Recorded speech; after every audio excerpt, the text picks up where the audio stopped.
Prendre connaissance du diagnostic, c'est un moment difficile.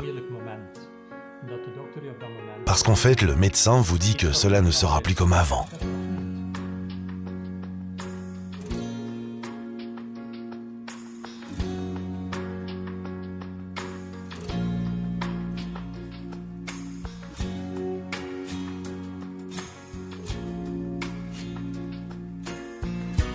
Le trouble d'érection est l'impossibilité permanente et persistante d'avoir ou de maintenir une érection suffisante que pour avoir un rapport sexuel avec une partenaire ou un partenaire de son choix qui soit très satisfaisant. Des études aussi bien américaines qu'européennes ont démontré qu'entre 41 ans et 80 ans, un tiers des patients présentent une dysfonction érectile. Par contre, au-dessus de 60 ans, la moitié des patients présentent une dysfonction érectile.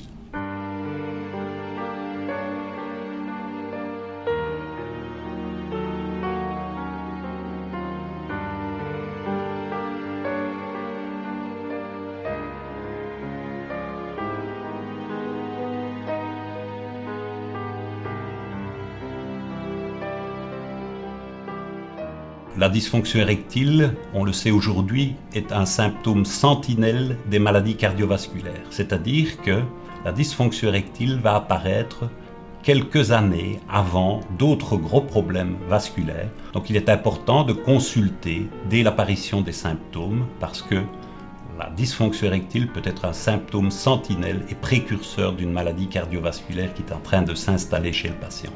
Dans certains cas, la dysfonction érectile ou l'impuissance sera un long processus pendant lequel la puissance sexuelle diminuera de plus en plus. La question est, que faire? Pas si vous allez faire quelque chose. Un outil pratique pour évaluer la rigidité est le EHS, Erectile Hardness Score, le score de rigidité pénienne. Il y a 4 grades, le grade 1 où la rigidité n'existe pas et le grade 4 où la rigidité est complète. Et la finalité, le but du traitement est d'amener le patient en rigidité complète, score 4.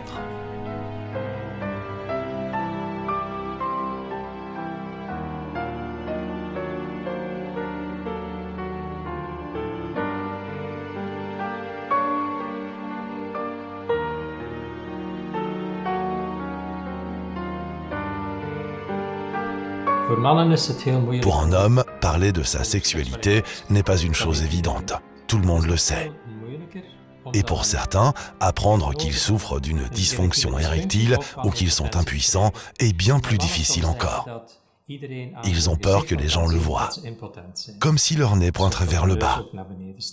Rien n'est moins vrai.